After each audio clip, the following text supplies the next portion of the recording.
I have with me two laptops that both cost the exact same amount of money, but I bought one of them 7 years earlier.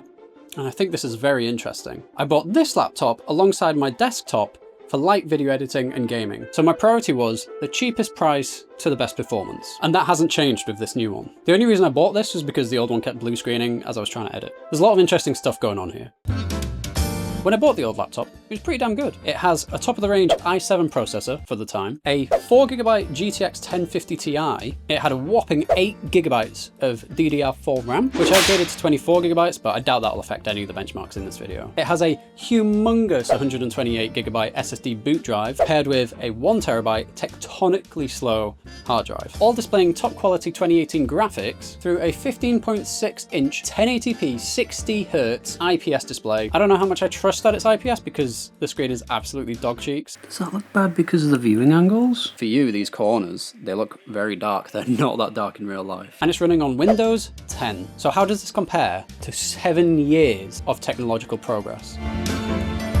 This absolute honker has an Intel Core 7 240H, which is essentially the top-ish range i7 from the previous generation before they changed the naming structure, but they've cleaned them up a bit, I guess. An 8GB RTX 5060, ooh, a gargantuan 16GB of DDR5 RAM, and a single 1TB NVMe SSD, so no slow hard drive inside, which is very nice. And it delivers you the unoptimized, awful, blurry, dog water graphics of 2025 through a beautiful 16-inch 1200p 144Hz IPS display running on Windows 11, and it looks a lot nicer than the old one. Also, despite the spec being much better on the new laptop, like me after a dodgy takeaway, it's also lighter, thinner, and faster. Another big difference is the fan placement. The old laptop has the vents on the side, and the new one has them on the bottom. The power hole is also different. I don't know why, given that both laptops seem to have similar power needs. The new one also has a nice little webcam cover, so sorry FBI. And yes, they are technically different models aimed at different kinds of people, but the equivalent ROG Strix as the old laptop is a lot more expensive, which is partly due to inflation because 800 quid in 2018 is about $1,000 now, which is kind of crazy. But the spec is basically the same from the laptop I have and the new ROG Strix. So,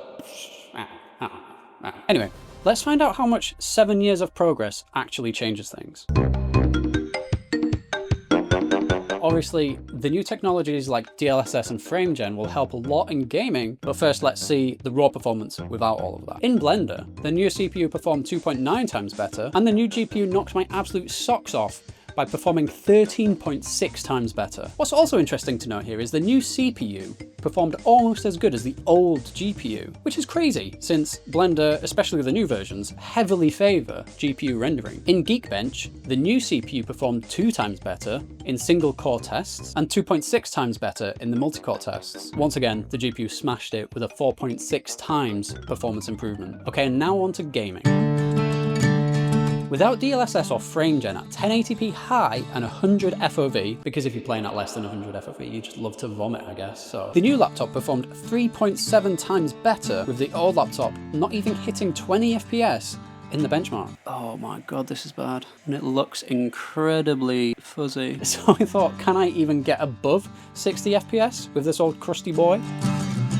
Turning on AMD's dynamic scaling, FSR, to balanced, at 1080p high bags you 30 FPS, just about. Dropping the quality settings to low without FSR bags you 27 FPS. So if you combine the two, 1080p low, balanced FSR gives you an eye-watering 42 FPS. And to round out the worst gaming experience in 2025, add on AMD's frame generation and you just about reach 60 FPS.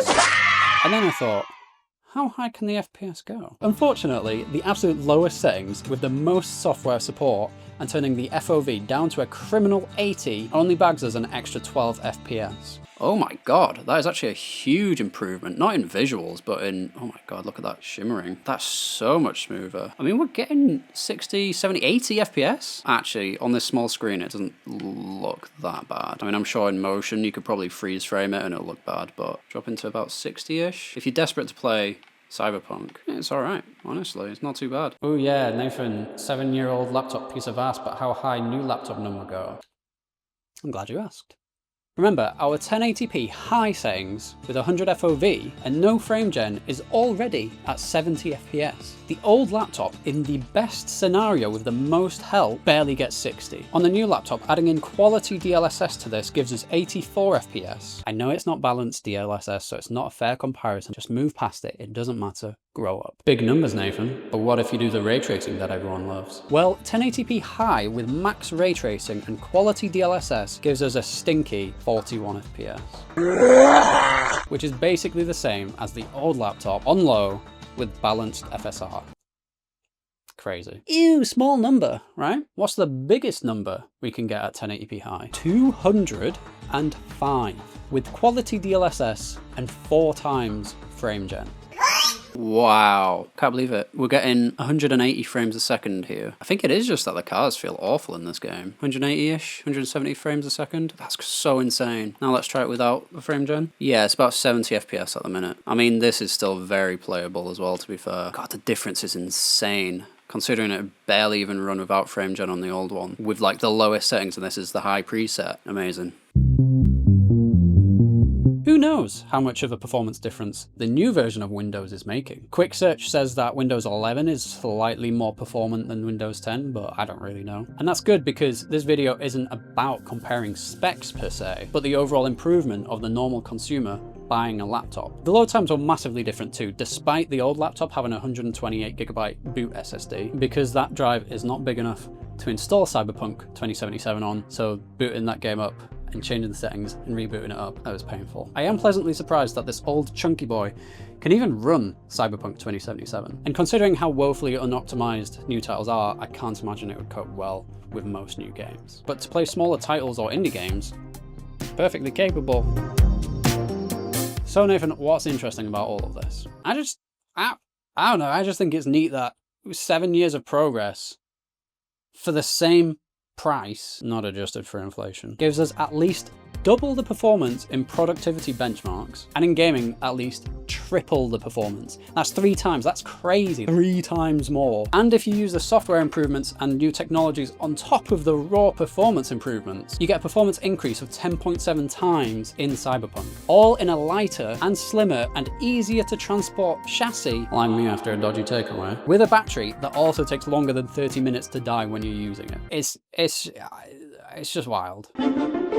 Now this brings me to Moore's law, which if you don't know, is the observation by the co-founder of Intel that the number of transistors in a chip doubles every 2 years, which historically is essentially the reason for electronics, computers, phones getting smaller, lighter, and more powerful. Line me after. But with the physical limitations of how small something can go, and other problems that come up, such as how to cool something that is so small and has so much electricity running through it, that people say that in the 2020s, now, the limits are getting pretty close. I have seen people talk online about how with the software improvements and the technology of like AI, cloud computing and upscaling, stuff like that, and also maybe quantum computing, I don't know, this will change the idea of Moore's law into more of a, instead of a transistor-based thing, more of a performance-based thing. I don't know, I'm just yapping now, but I feel like this laptop comparison is the perfect example of that in practice. And that's why I just think it's so cool to think about, like all the things that have changed in 7 years. All this new tech for the same price,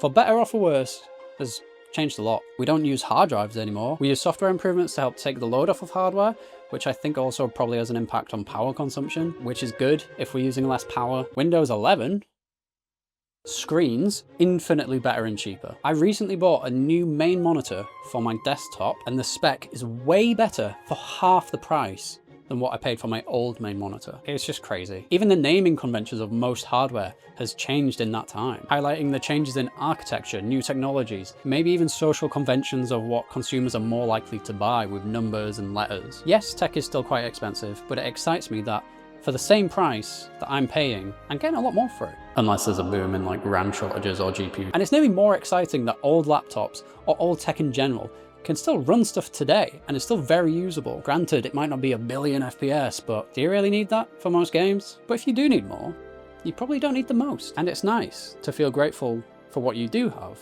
and for how far we've come, instead of feeling inferior for what you don't have. I don't know, I just think it's cool. I hope you do too.